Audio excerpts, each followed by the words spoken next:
Hey, what's up? Welcome back to the MindShare Podcast. So, have you caught yourself thinking any of these thoughts lately? I'm working just as hard for half the results. I know I should be prospecting, but honestly, what's the point? Nobody's buying. What am I even supposed to be saying when I call somebody? Maybe I should stop spending money. Maybe I should be cutting expenses. How long is this market going to last? Maybe I'm just not very good at this anymore. Maybe I should go get another job. If you've had even one of those thoughts, you are not alone. I've heard every single one of them over the last few months. I've heard them from coaching clients, after keynote presentations, walking the trade show floor, over coffee, from top producers, from brand new agents. And I've actually even caught myself having similar conversations in my own head about my own business. Because that's what difficult markets do. They don't just affect the bank account. They affect the confidence. And now before anybody starts misunderstanding like where I'm going with this, I'm not here to tell you, think positive. I'm not here to tell you everything's okay. I'm not here to give you some motivational speech that's going to have you fired up for the next 37 minutes before reality punches you in the face again tomorrow morning. I just want to have a real conversation. Because I think something's happening that most people haven't recognized yet. This market isn't just slowing down transactions. It's changing how people see themselves.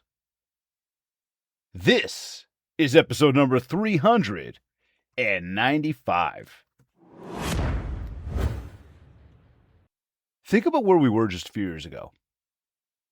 Like the market that we were in. Listings flying off the shelves. Buyers absolutely everywhere. I mean, people couldn't wait to spend money. Phones were ringing. Offers were coming in. Open houses packed. People couldn't, seriously, they just couldn't wait to buy something. They couldn't wait to get into the business. People couldn't wait to get in the business as people getting in the business. People couldn't wait to get in the business as people that wanted to, transact within the business. I mean, look, somebody gets a license, boom, deals. Everybody felt like a rock star. And then the market changed. Deals slowed down. Consumers became a lot more cautious. The inventory levels shifted in a major way. Affordability changed in a major way. Confidence changed in a major way. And somewhere along that way, a whole lot of really good realtors started to ask themselves whether they were still good at what they do. That's a dangerous place to be. Your inability did not disappear. The market changed. Those are two completely different things. Yet every single day I'm talking to people who are literally judging themselves based on a scoreboard that they don't control. And I think that right there is really where I want to get started here with you. Because if you're looking at the wrong scoreboard every day, eventually, it just happens. You convince yourself you're losing, even when you're not. Here. You know I love baseball, right? I spend my life at a baseball diamond, whether I'm running to baseball facilities, baseball diamonds for games, practices, or, some training with the little man, and it's got to be the absolute best time I'm having in my entire life. The sacrifices are real. There's absolutely no other life going on but work and baseball these days, but I know the ball with the young man is only going to last so long, and I'm milking it for every single ounce I can right now. So let me use a baseball analogy here, okay? Let's use baseball for a second here. You get a player that goes up to bat, and he's got an unbelievable at bat. He's working the count, he's getting a QAB, and if you don't know what a QAB, quality at bat, and really that's gauged based on how many pitches you've taken, because the more pitches you see that the pitcher throws, the more you're wearing out the pitcher's arm, and you're actually helping the team. Anyhow, this is where metrics get really, really deep. But he's got an unbelievable at bat. He's working the count and fouls off a couple tough pitches, and but he stays patient. And then he gets the exact pitch that he's looking for. And as it's coming down the pipe, he squares that thing up and just hits a bomb right at the shortstop, though. Out. Now tell me, was that a bad at bat? And if you were actually paying attention to a moment ago of what a QAB is, you would know, of course it wasn't a bad at bat. See, but Dave, you got out. No, I know. And you said like he hit a bomb. And I mean, normally a bomb means like a home run. So let's call it like a rocket. Like where it just came off his bat like a screamer, right? Like right off the bat, line drive, boom, straight to the shortstop. And we sit there and go, but like he got out, right? So it couldn't have been a great at bat because he didn't get the immediate result that he wanted. But the process was there. Now imagine this. If after every single at bat he decided whether he was a good baseball player, one hit, I'm amazing. An out, I suck. Another hit, I'm back, baby. Let's do this. Strikeout, I think I should quit. Wouldn't that be ridiculous? Like, think about that, right? But that's exactly what I'm seeing happening right now in this game of real estate. You go 3 weeks out without a deal, and all of a sudden it's like, I don't know if I'm cut out for this anymore. But then you get a listing, you're like, I'm back, baby. And then nothing happens for another month. The market's dead. Then you get a closing. Maybe things are turning around. Then another quiet stretch. I should probably update my resume. I mean, that's exhausting. And seriously, it's completely unfair to yourself because you've attached your confidence to something you actually don't control. Now, look, don't get me wrong, okay? I'm not saying results don't matter. Of course they matter. We've all got bills to pay. We all want to provide for our families. We all want to grow and get better. I mean, that's why we're here, right? But when the market gets tough, you got to be really careful what you choose to measure. Because if the only thing you're measuring are your commissions, you're going to lose your confidence long before that the market even comes back. And I mean, think about it. Here's why, right? Think about commissions. They're a lagging indicator. They're the result of the work you did weeks and geez, sometimes months and even years ago. You don't wake up this morning, make 3 prospecting calls, and magically you've got a check by dinner. It's not how the business works. The problem is, we have become conditioned to expect immediate feedback. Post something, see the likes. Send a text, get a reply. I mean, sometimes. Order something, shows up tomorrow. Everything around us has trained us to expect instant results. But this game, this sandbox we play in, real estate, doesn't work that way. In fact, relationships don't work that way. Trust does not work that way. Businesses don't work that way.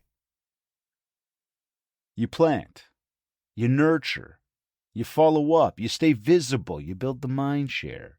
You keep showing up, and eventually something grows. But the challenge right now is that season, that growing season, feels so much longer than it used to. And because of that, that's why people are starting to question the process. That's why people are starting to question themselves. I know I should be prospecting, but like, what's the point? I've been hearing that one a lot lately. Like, and look, I get it. Because if you're making calls and nobody's buying, it's easy to convince yourself the calls don't matter. But maybe you're asking the wrong question. Maybe the question isn't, is anybody buying today? Maybe the question should be, when they are ready, will they remember me?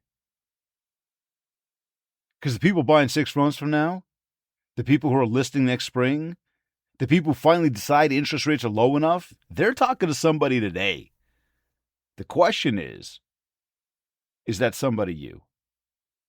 And if it isn't, who is it? Because I promise you, right now, somebody is still having those conversations. Somebody's still building relationships. Somebody's still planting those seeds. And while everybody else is sitting on the sidelines waiting for the market to improve, these people, they're actually building next year's business for themselves. And that right there, that is the scoreboard that I suggest you start looking at.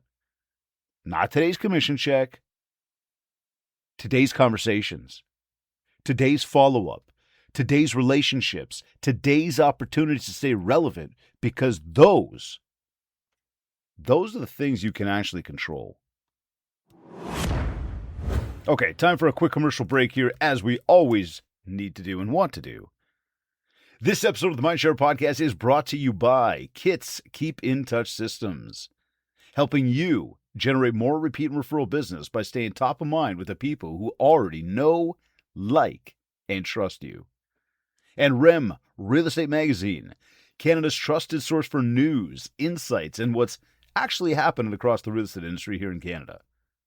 If you're looking to grow your business through coaching, momentum training, or consulting, head over to MindShare101.com right now. And of course, if you've got an event coming up, inquire about our keynote speaking. All right, let us get back into this. When I coach people, one of the first things that I ask them is, what are you measuring? Like, what are you actually measuring in your day? I want to know if they got goals. I want to know if they're actually paying attention to the roadmap. If there's something they're using to figure out, am I doing better? Am I not doing better? And of course, most people are, right away start talking about deals, right? They're measuring listings, they're measuring commissions, they're measuring income and closings. And yet, listen, they matter. Those things do matter. I'm not suggesting they don't, but those aren't the things that tell me whether you're actually winning, like, today. Those are the things that tell me what happened because of the work you did yesterday or last month or 6 months ago. Here. Think about a farmer for a second here, okay? Farmer plants a field. Does he wake up the next morning and ask where the corn is? Of course not. He understands the process. He knows there's work to do before there's something to harvest. Like, he waters it, and he goes back and waters again, and he looks after it, and he waits patiently. And business is no different. But again, the problem is we've become incredibly impatient. I don't know if it's because, technology's trained us that way or because we've become so accustomed to immediate gratification, but somewhere along the way, we've lost sight of how this business actually works. Reminder, relationships take time. Trust takes time. Reputation takes time. A referral network takes time. Even becoming known in your community takes time.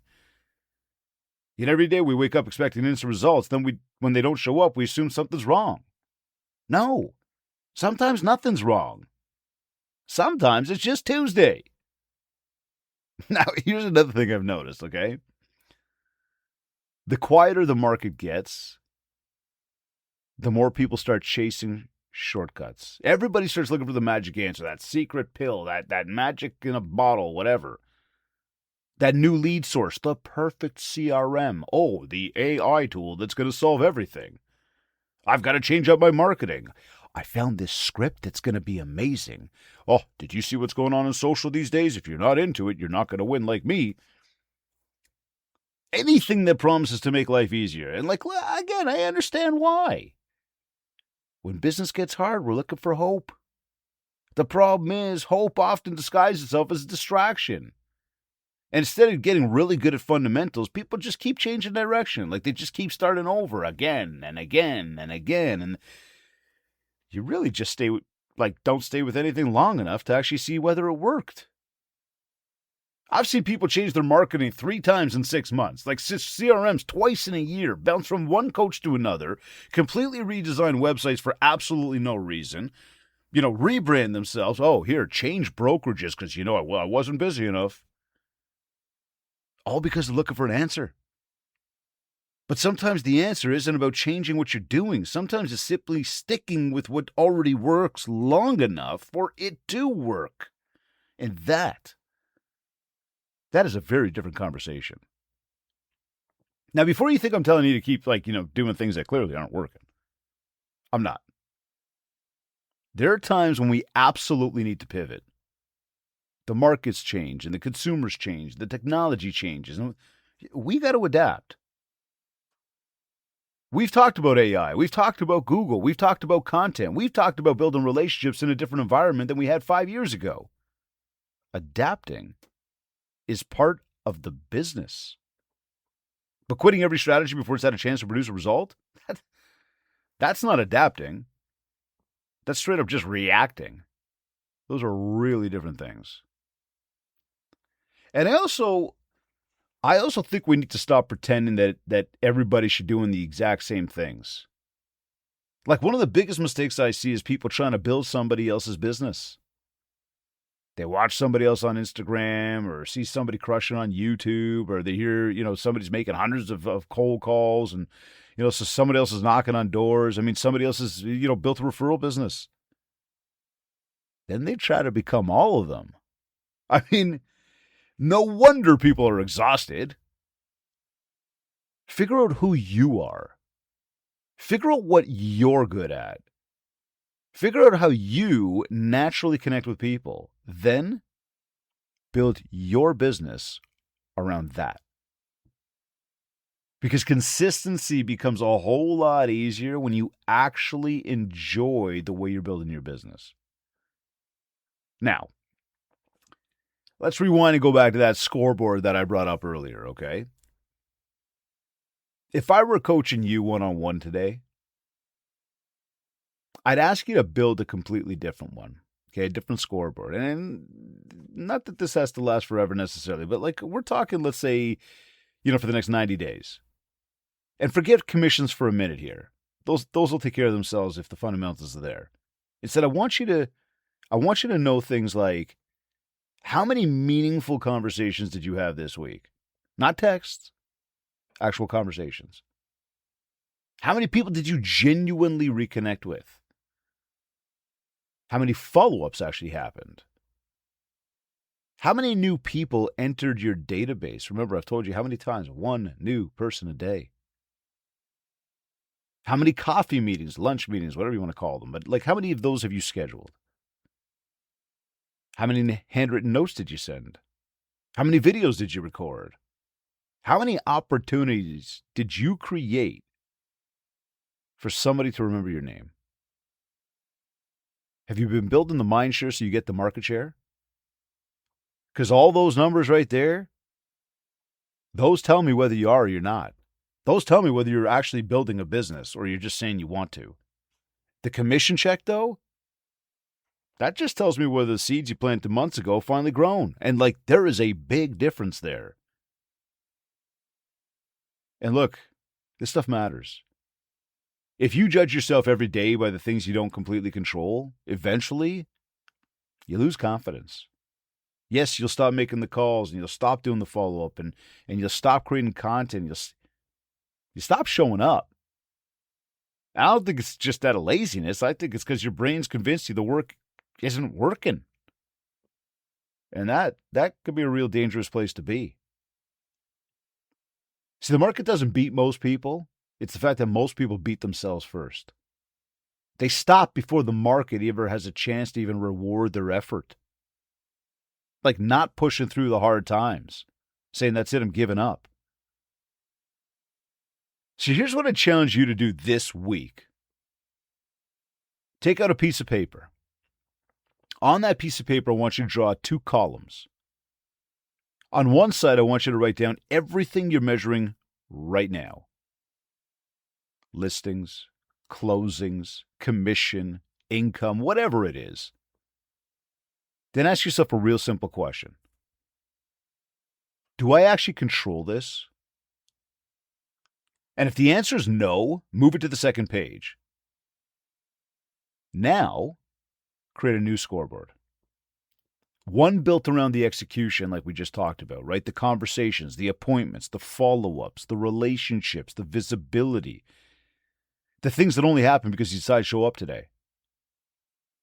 Because that's the scoreboard that keeps you in the game. And the people who stay in the game, eventually, they win. Look, I know it's hard right now. I know some of you are wondering how much longer this is going to last. I know you are questioning yourselves. I know some of you are scared. And hey, it's real. Everybody is right now. But don't confuse a difficult market with a lack of ability. They're not the same thing. Yeah, you may have to work harder. And yes, you may have to wait longer. You may have to become better than you've ever been. But don't let today's market convince you that you've suddenly become a bad realtor, because I don't believe that's true. I believe you're simply playing a different game than you were a few years ago. Different rules and different pace, different challenges, different mindsets, different rates. I mean, so listen, learn the game. Adapt. Keep showing up. Keep building relationships. Keep putting yourself in a position to win. And stop checking the scoreboard every 5 minutes, because one day the market's going to move again. And I think that day's coming faster than most people realize. And when it does, the people who stayed visible, the ones who built the MindShare, the people who stayed connected, the people who kept doing the work, they're going to be the ones that everybody else calls an overnight success. They will get the market share. I'm David Greenspan, reminding you to build MindShare, because MindShare equals market share. Thank you to Kits and Rem for sponsoring the MindShare podcast, and thank you for tuning in. I'll catch you next week.